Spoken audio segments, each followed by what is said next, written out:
Hey guys, you're speaking to Sia Vuya here, aka Style Candy Official. And I would just like to say welcome to my YouTube channel. Finally, we're here, and this is my second video. And I'm still on my sober journey, and now I am on day 55.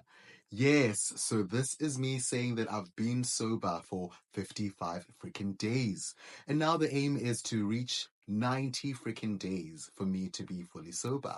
So now this is the second video that I'll be uploading, and this is where I share a bit more about myself because I feel like in the first video I just jumped to the second step instead of the first one.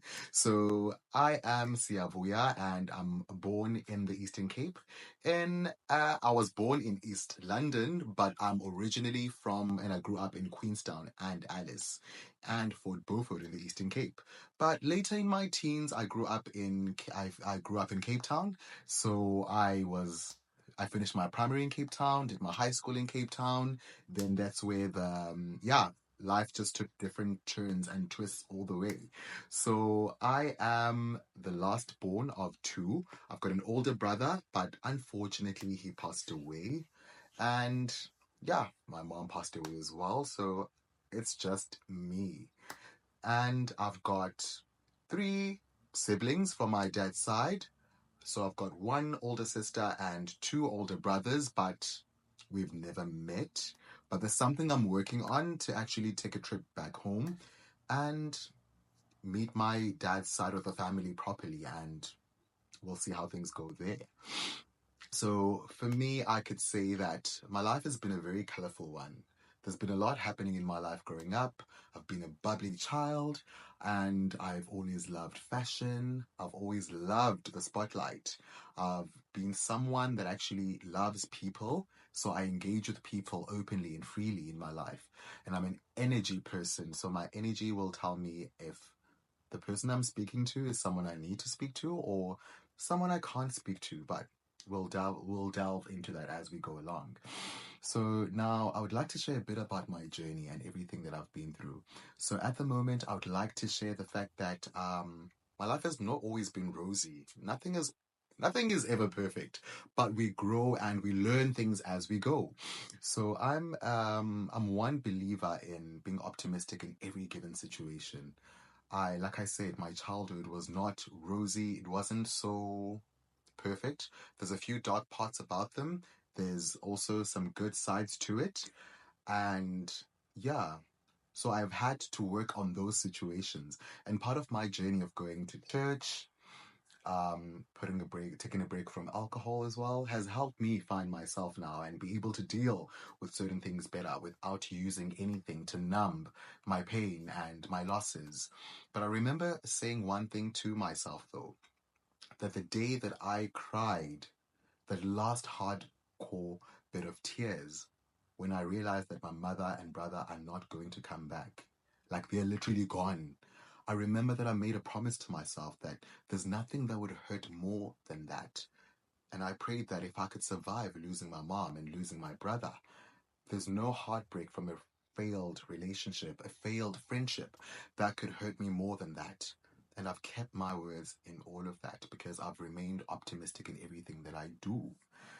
So, fast forwarding through my life, I remember when I was in matric, that's when I lost my mom. And I was experiencing a lot of bullying in school for being gay.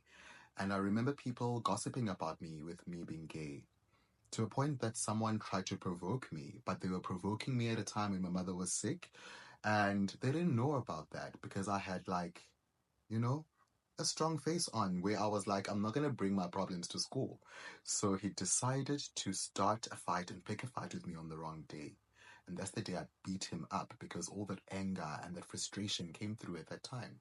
And I became the hero of the school because everyone was tired of being bullied by this specific person. So by me standing up to him, made sure that I literally ended my high school year on a high note because now I was able to beat up a bully and people didn't mess with me because now I'm gay and they were expecting me to be just scared of this guy and be feminine.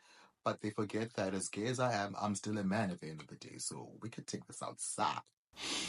So now, and finishing off that story, I remember that when my mom passed away and I was in matric, I had the most toughest time.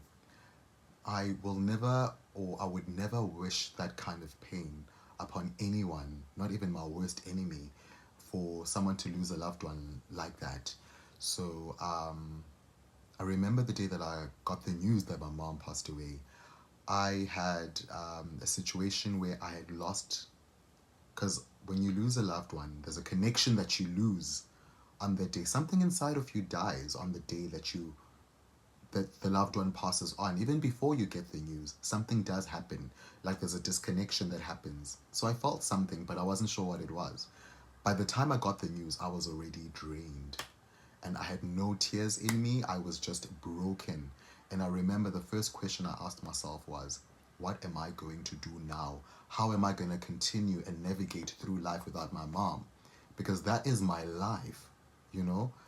But I've learned how to toughen up, be strong, and learn to live through the memories, and know that she didn't leave me alone. I still have my brother's kids.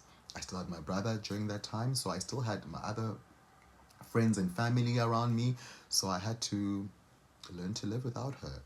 But her memories are what keep her alive in my heart, so that's what helped me through that time. And now I had to literally learn to navigate through life. Hey guys, kuyafiwa laphandle. I had to now find myself in a space where I had to find a job. I was done with matric. I couldn't study further, so I became a packer at a ShopRite warehouse. Just imagine. And yeah, after that, found another job as a call center agent. Kept climbing up. Then I was at TFG. I was a call center agent there as well. But during that time, I found myself speaking to someone that was in HR to say, I would love to get into fashion, but I need assistance in spending time with people in that space to learn how it goes and see if it's really for me. So while I was in the call center, I was doing town and regional planning, and I dropped out because it wasn't something that really fulfilled me. I just loved the glamour of being an architect. But then when I went into the technical parts of it, I didn't like it. It wasn't for me. So that's where I found time to spend time with the buyer in the fashion space. So I became a buyer's assistant. So I actually found a job out of shadowing and I became a buyer's assistant. For a full 3 years, I was literally making sure store windows look great. I sent magazine content for marketing, making sure that I set out a layout of how outfits should look, attended fashion weeks for the first time where I got to network and learn the industry. Then the styling bug hit me, and then that's where I just randomly sent Top Billing a random email to say, hey, here's who I am, here's what I can do for you, and give me a chance and I'll prove it to you. So they responded a day later, and I got the job. I remember my production manager telling me that if I could produce these garments, bring nice suits for the gents, nice gowns for the girls, the job is yours. I was like, what is this? So my assignments meant that I would source outfits for the presenters. I would get their private WhatsApp numbers, ask their sizes, chat, do some consulting, and meet them. For me, I had to learn how not to be starstruck and literally work with these people without feeling any pressure of working with a celebrity that I've always watched on TV. So I had to learn that I'm a celebrity too, So these are human beings. Don't be a fan. Don't be obsessed about them. Just be yourself and they'll love you like nothing else in this world. So Top Billing was a great opportunity for me. It opened so many doors. I was able now to meet up celebrities, do interviews, be a guest presenter on certain shows. I was traveling around the country to different events, started working with brands, doing brand collaborations, and that opportunity opened doors for me. And then, some people wanted to use me, some people wanted to really be my friend. There was a lot going on. It was so overwhelming. Like for me, I had to learn how to know who's the right person that needs to be in my life and who isn't. And yeah, so it's been a journey throughout my life. COVID messed up a lot of things. I've had to go back to scratch and start it over again, find myself again, and now we're here. So I would like to literally say to you guys that I will do the best that I can to share as much as I can about myself so you can know more about me. And this is just the beginning, and thank you for joining me on this journey. And I hope you do enjoy it. Take good care.